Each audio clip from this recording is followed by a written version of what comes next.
माध्यम नाल सरकार नूं चेतावनी दिंदा है कि वो ईमानदारी नाल काम करते हुए दलित समाज की राखी कर, नहीं तो समाज तुहानूं चलता करने दे विच अगे आएगा और तुहानूं कभी भी भविष्य विच माफ नहीं करेगा। अनुसूचित जाति के जिहड़ा घोटाला कीता है, स्कॉलरशिप जिहड़ा घोटाला कीता है, उसनूं ईमानदारी नाल वितरण करन और दोषी मंत्री उन्होंने समझ आ गई है कि अनुसूचित जाति के लोगों नाल ही वादे नहीं कीते। उन्होंने सिर्फ अनुसूचित जाति के लोगों को देने की गल नहीं की, उन्होंने तो सारे विद्यार्थियों को मोबाइल देने की भी गल की सी जिहड़े हले तक नहीं दिते गए। सारे किसानों के जिहड़े वो कर्जे माफ करने की गल की गई सी जिहड़े हले तक नहीं किए गए। हर घर च नौकरी देनी है, वो दोनों पाखे अनुसूचित जाति के लोगों को भी वक्री जी योजना सी वो भी सी, ਜਿਹੜੀਆਂ किसानों के लिए उन्होंने कहा सी, उन्होंने भी कहा सी कि किसानों के हर परिवार में एक नौकरी दी जाएगी। और इस तो इलावा सारे खुला करता कि असी सारे जिन्हें भी है सब नौकरी देंगे, सब लैपटॉप देंगे, सब ये देंगे। सारे झूठे वादियां के उत्ते टिकी हुई पंजाब सरकार अज भी अपने उसके कड़े खड़ी आ। सो उस सरकार के उत्ते कोई यकीन नहीं किया जा सकता कि जिहड़ी ये कहे कि असी अपना कुछ करांगे तो केंद्र नहीं करती, जबकि उल्ट है। सूबा सरकार कुछ नहीं कर रही और केंद्र सरकार वालों जिहड़े मिलने वाले फंड है उसका दुरुपयोग कर रही है। चाहे वो शहरों के विकास की गल कर लीए, चाहे वो पिंडों के विकास की गल कर लीए, चाहे वो महिलावां की उत्थान की गल कर लीए, चाहे अनुसूचित जाति के उत्थान की गल कर लीए। और हर तरह के विकास नूं उन्होंने पूरी तरह ठप किया है और झूठ के पुलंदे ते खड़ी है। और नाल नाल मैं ये भी कहांगा कि जिहड़ा इस झूठ का जिहड़ा उन्होंने कहा कि स्कॉलरशिप बंद करती, और मैं इत्थे दसनी चाहांगा कि ये स्कीम 2012 दे विच सरदार मनमोहन सिंह की सरकार वेले शुरू की सी, जिहदे च मुख्यमंत्री की धर्म पत्नी श्रीमती परनीत कौर जी भी मंत्री सी। और ये स्कीम उन्होंने 5 साल के लिए शुरू की सी। और जिस स्कीम ते जिन्होंने नियमों के उत्ते उन्होंने स्कीम शुरू की, मानयोग मोदी जी की सरकार ने उन्होंने इन बिन लागू ही नहीं किया। 5 साल पूरे होने तो बाद भी हुण भी वो उस तरह ही चल रही है। सिर्फ ते घाट कित्थे है, सिर्फ पंजाब दे विच ही इस स्कॉलरशिप का मुद्दा क्यों बनता, पंजाब च किसानों का मुद्दा क्यों बनता, क्योंकि ये सरकार जिहड़ी है कुछ भी करने दे विच अक्षम है, निष्क्रिय है, जे असीं कह सकते हैं नकम्मी ते नठल्ली सरकार है। वो कोई काम नहीं करती सिवाय एक बयाना तो। और ये असीं इत्थों साबित किया है जिस तरह का ये झूठा बयान दे के। और केंद्र सरकार अपनी वो जिहड़ी 2012 च स्कीम शुरू की थी, जिहड़ी 17 च खत्म हो जानी चाहिए थी, वो अज भी उस तरह ही उन्हां नियमां ते लागू है। और ये जे कैप्टन साहब नूं मैं ये निवेदन करांगा कि जे होर किसी का सम्मान नहीं करना तो अपनी पार्टी का सम्मान करो, अपनी धर्म पत्नी दे जिहड़ी उस वेले सरकार सी उसका भी सम्मान कर लो। और मनमोहन सिंह की जिहड़ी कीती सी तुहानूं ते खुशी होनी चाहिए सी कि साडी सरकार जिहड़ी आ उही योजना नूं लागू कीता आ, और तुसीं उहदे ते इतराज़ कर रहे हो। ये तुसीं अपने ही उहदे ते जिहड़े कीते हो जिहड़े कामां दे उत्ते उन्हां नूं असफल सिद्ध साबित करने की कोशिश कर रहे हो। सो असी ये तुहानूं चेतावनी भी देंगे कि ऐसे झूठे जिहड़े बयान देने बंद किए जान।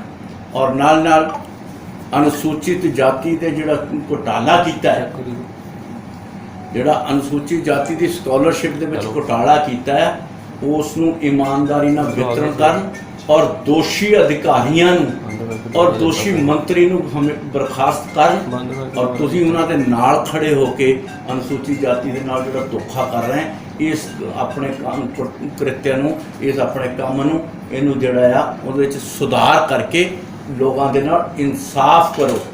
नहीं तो 10 तरीक नूं संत समाज और अनुसूचित जाति दीयां संस्थावां वालों एक जिहड़ा 10 तो 1 बजे तक का जिहड़ा हाईवे जाम करने का 3 घंटे का कार्यक्रम दिता है।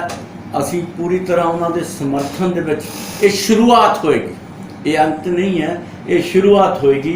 अगर वो अपने इन्हां जिहड़े अपनी इस कार्यशैली दे विच सुधार नहीं करते तो इहदे ते जिहड़ा दलित समाज वो ते वक्रे रूप दे विच एक नवीं जिहड़ी एक अपनी योजना बना के इस सरकार नूं चलदा करन दे लई अपना तनदेही नाल करांगे काम करांगे। सो मैं इस तुहाडे माध्यम नाल सरकार नूं चेतावनी दिंदा है कि वो ईमानदारी नाल काम करदे होए दलित समाज दे दलित स्टूडेंट्स दी हितां दी राखी करन, नहीं तो समाज तुहानूं चलता करन दे विच अगे आएगा और तुहानूं कदी भी भविष्य विच कहते आ रहे हैं कि जिहड़ियां योजनावां किसानां दे हित च है, जे तुहानूं लगदा है कि कोई गलती है तो सानू बैठ के समझा दिओ, नहीं तो साडी गल समझ लो, या तुहाडे मन च कोई शंका माया उन्होंने असीं बैठ के हल कर सकीए। और इन्हां नूं हल करन दा इक्को ही एक तरीका आ, वो है बैठ के गल करन दा।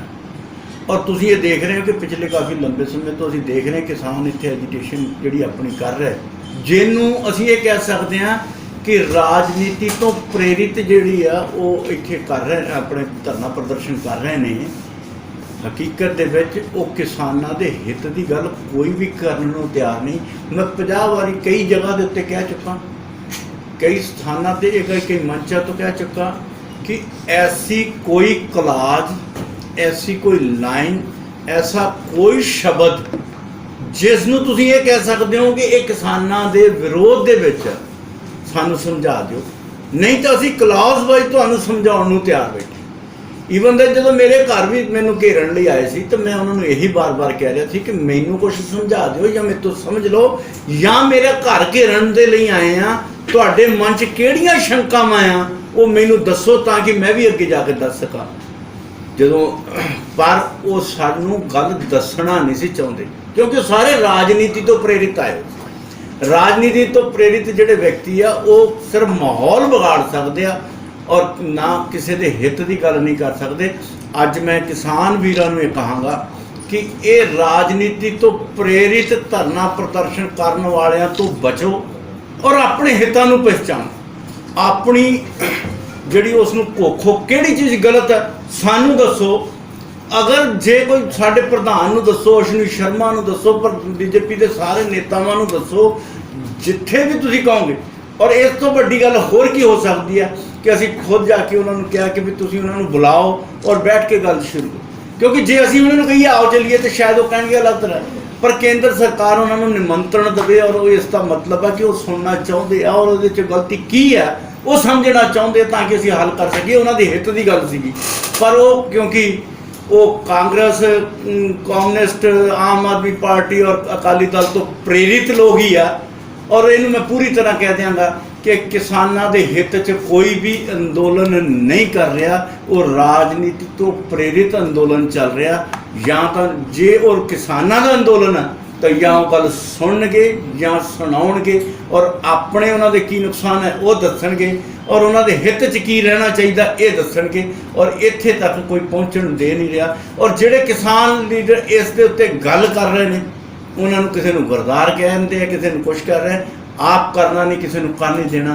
ये इस वेले माहौल चल रहा पंजाब और पूरे देश का किसान जिहड़ा है वो समझ रहा है तो पंजाब च क्यों नहीं समझ रहा, ये तो तुसीं आप समझ लेना चाहिए कि सारिया राजनीतिक पार्टियां इत्थे राजनीति के तौर पर उन्होंने उकसा रही पूरे देश के विच। किसान उन्होंने जिहड़ियां गुमराहकुन गल्लां दे विच उन्होंने जिहड़ियां गल्लां दे विच नहीं आया। सिर्फ पंजाब ऐसा होवे इहदे लई असीं जरूर कहांगे कि पंजाब का भी नुकसान ना करो। और बहुत सारे किसान जिहड़े इस आड़ दे विच जिहड़ियां साडीआं वड्डियां कंपनियां इत्थे पंजाब च इन्वेस्ट कर रही हैं उन्होंने रोक भी रही हैं। और ये संदेश जिहड़ा इंटरनेशनल लेवल ते जाएगा। पंजाब दे विच पहले ही कोई इन्वेस्टमेंट करने दे लई नहीं आ रहा। कांग्रेस दियां इन्हां दियां सरकार दियां गलत नीतियां करके जे कोई आ भी रहा उन्होंने भी असीं दड़ा देंगे तो ये पंजाब की अर्थव्यवस्था दे विच बहुत बड़ा नुकसान होएगा। अज जिहड़े रेल ते बैठे ने, अज किसान जिहड़े पुराने गोदाम खाली करने लई रेलवे के ट्रैक चलने चाहिए, रेलवे रैक लगणगे तां ही ट्रैक खाली होएगा तो रैक लगेगा, रैक लगेगा तो नवीं खरीदी फसल गोदाम तक पहुँचेगी। पर जो पहुँचेगी नहीं तो नुकसान किसदा? किसान का। जे किसान की उस फसल को खरीदण वाले ਔਰ ਉਹਦੇ ਤੇ ਪ੍ਰੋਸੈਸਿੰਗ ਫੂਡ ਪ੍ਰੋਸੈਸਿੰਗ ਸਿਸਟਮ ਨਹੀਂ ਚੱਲੇਗਾ ਤੇ ਉਹ ਨੁਕਸਾਨ ਕਿਹਦਾ ਹੈ? ਜਿਹੜਾ ਪੰਜਾਬ ਦੇ ਕਿਸਾਨ ਦਾ ਹੈ। ਜੇ ਨਵੇਂ ਇਨਵੈਸਟਮੈਂਟ ਜਿਹੜੀਆਂ ਕਿਸਾਨੀ ਦੇ ਹਿੱਤ ਨੂੰ ਲੈ ਕੇ ਆਉਣਗੀਆਂ, ਉਹ ਅਗਰ ਨਹੀਂ ਆਉਣਗੀਆਂ ਤੇ ਨੁਕਸਾਨ ਕਿਹਦਾ? ਕਿਸਾਨੀ ਦਾ। ਪਰ ਉਹਨਾਂ ਨੂੰ ਇਸ ਗੱਲ ਦੇ ਉੱਤੇ ਕੋਈ ਆਉਣ ਨਹੀਂ ਦੇ ਰਿਹਾ, ਸਾਰੇ ਉਹਨਾਂ ਨੂੰ ਉਕਸਾ ਰਹੇ ਨੇ, ਰਾਜਨੀਤੀ ਕਰ ਰਹੇ ਨੇ। ਸੋ ਮੈਂ ਤੁਹਾਡੇ ਮਾਧਿਅਮ ਨਾਲ ਸਾਰੇ ਕਿਸਾਨ ਵੀਰਾਂ ਨੂੰ ਅਪੀਲ ਕਰਾਂਗਾ ਕਿ ਇਹਨਾਂ ਐਕਟਾਂ ਨੂੰ ਵੀ ਸਮਝੋ, ਆਪਣੇ ਹਿੱਤਾਂ ਨੂੰ ਵੀ ਸਮਝੋ, ਔਰ ਤੁਹਾਡੇ ਕਿਸਾਨ ਦੇ ਹਿੱਤਾਂ 'ਚ ਕੀ ਠੀਕ ਹੈ ਉਹ ਕਰੋ। ਔਰ ਜੇ ਕਿਤੇ ਸਰਕਾਰ ਦਾ ਕੀਤਾ ਤੁਹਾਨੂੰ ਲੱਗਦਾ ਕਿ ਤੁਹਾਡਾ ਕੋਈ ਹਿੱਤ ਗਲਤ ਹੈ ਤੇ ਉਹ ਸਰਕਾਰ ਨਾਲ ਬੈਠ ਕੇ ਗੱਲ ਕਰੋ। ਅਗਰ ਕੋਈ ਉਹਦੇ 'ਚ ਅਸੀਂ ਸਾਰੇ ਜਣੇ ਸਹਾਇਕ ਦੇ ਰੂਪ 'ਚ ਕਿਤੇ ਕੰਮ ਆ ਸਕਦੇ ਹਾਂ ਤੇ ਅਸੀਂ ਕਰਨ ਨੂੰ ਆਪਣੀਆਂ ਸੇਵਾਵਾਂ ਦੇਣ ਨੂੰ ਤਿਆਰ ਹਾਂ।